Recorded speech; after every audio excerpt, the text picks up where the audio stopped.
यहाँ सिर्फ लाशों को जलाने के बजाय कौन सी बात श्रीलंका और भारत के हालात एक जैसे नहीं।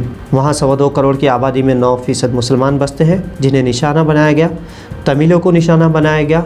उस वक्त वहाँ की आवाम ने हुक्मरानों को या तो साथ दिया या जुल्म होते हुए देखकर खामोश बैठ गई।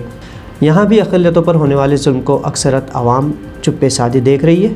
जो आवाज़ उठा रहा है उसे या तो जेल भेजा जा रहा है या एजेंसियों से खामोश करवाया जा रहा है या फिर हमेशा के लिए खामोश कर दिया जा रहा है। श्रीलंका में भी पहले इस्लामो और मुस्लिम फोबिया फैलाया गया था, जिसकी आड़ में सरकारी गद्दी पर बैठे नेता अपनी जेबें भर रहे थे।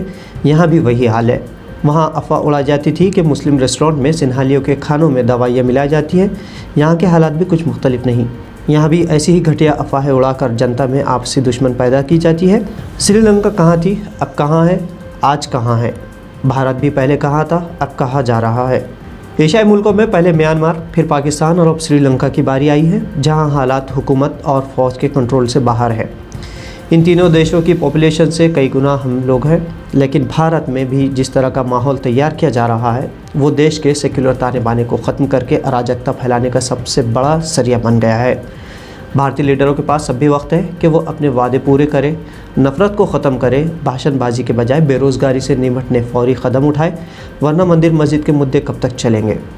श्रीलंका हमारा पड़ोसी मुल्क है, उसके हालात से हमें सबक सीखना बहुत ज़रूरी है, वरना तख्तो ताज और हुकूमत और ताकत किसी के साथ नहीं रहती। जुल्म जब हद से आगे बढ़ जाता है, सरकशी बढ़ जाती है, तो कुदरत की ऐसी लाठी पड़ती है कि आवाज़ तो क्या, जालिमों को मोहलत और भागने में ज़मीन तक तंग तक कर दी जाती है। यही सबक श्रीलंका के हाल से।